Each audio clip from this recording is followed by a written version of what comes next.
나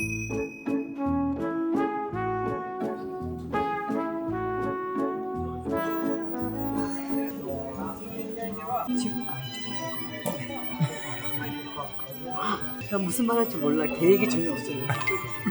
일본에서 마케팅 회사 중에서 4위 안에 든대요. 이 회사가. 근데 의료업계, 그러니까 메디칼 쪽으로는 1등이래요. 너무 많이 온 것 같은데, 원장님. 한 40분 오신대요. 43명? 감사합니다. 또 이렇게 말씀.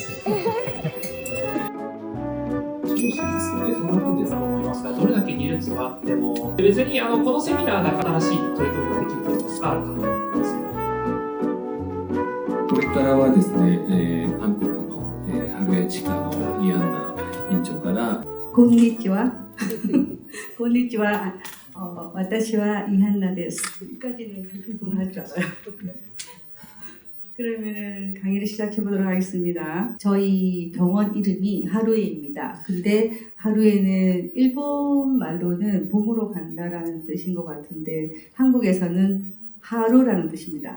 하루에 하게 되는 어떤 기간이 2007년부터 있었습니다. 그래서 직원이 제안해줘서 하루에 끝낸다 해서 그런 이름이 붙게 되었습니다. 오늘 발표할 주된 내용은 치아 손상을 최대한 작게 하면서 빨리 하는 치료에 대한 이야기입니다. 저는 병원을 연 지가 한 30년 되고 실제 심미 치료를 한 거는 25년 정도가 됩니다. 그리고 몇 개 정도 했냐고 누가 물어보시길래 한 대충 카운트를 해봤더니 29만 개 정도를 했더라고요.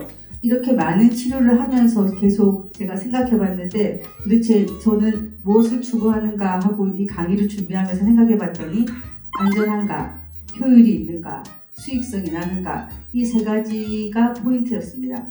먼저 안전성에 대해서 말씀드리도록 하겠습니다. 한국에서는 2000년대 초반에 이런 미용 치료가 굉장히 붐을 타게 되었습니다.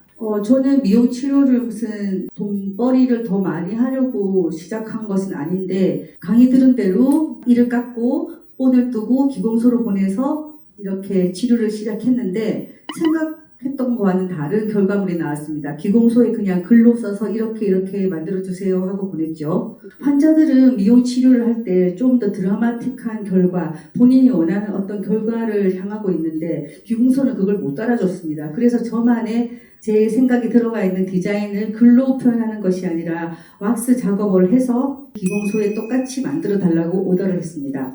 우리가 학교 다닐 때 왁스업 하는 것을 배우긴 하지만 실제 임상에서 왁스업을 하고 계신 분 계신가요?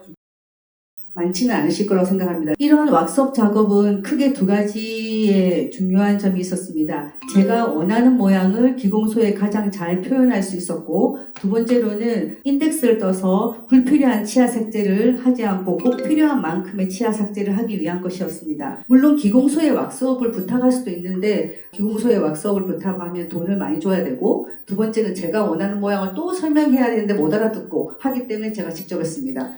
그런데 이제 기공소에서 기공물을 만들어 왔는데 제가 그 이전에 그 왁스업을 하기 전에 라미네이트를 몇 건 했었는데 그때 받았던 기공물과는 좀 다른 색감인 그런 기공물이 왔었습니다. 그래서 물어봤더니 기존에 제가 했던 방식은 빌드업 방식이었고 그 기공소가 추구하고 하고 있던 방식은 주조법이었습니다. 프레싱 방법이었습니다. 아시겠지만 빌드업은 굉장히 좋은 기술자가 하면 굉장히 아름다운 결과가 나오지만 그런 기술자가 작고 너무 비싸다는 문제가 있죠. 그리고 여러 층을 표현하기 위해서 치아 삭제를 더 충분히 해줘야 된다는 그런 문제도 있었습니다. 그래서 저는 왁스업에서 최소한의 두께, 당시엔 0.4, 0.5 정도의 두께로 인덱스를 갖다 대고 삭제를 한 다음 모노레이어의 그런 주조법 라미네이트를 하였습니다.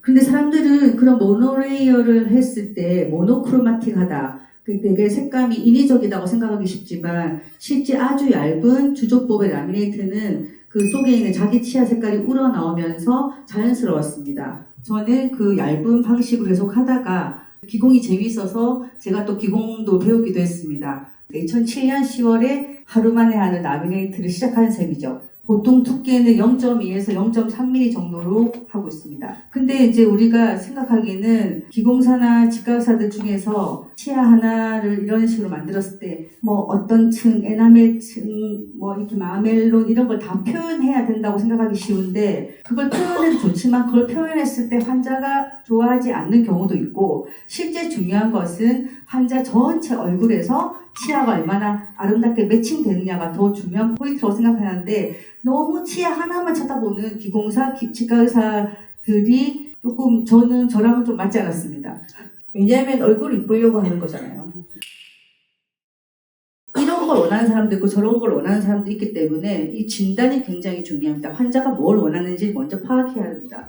그래서 제가 추구하는 이런 삭제가 작은 라미네이트 치료, 미용 치료는 제일 중요하게 생각하는 것이 맥시멈하게 에나멜을 보존한다. 그러니까 치아의 겉껍질을 최대한 보존한다. 더불어 우리가 치과의사 이렇게 다 알잖아요. 상아질보다는 범랑질, 에나멜 본딩이 확실하다는 걸. 에나멜에 부착된 라미네이트는 치아와 완전히 한 몸이 될 수 있다는 거죠.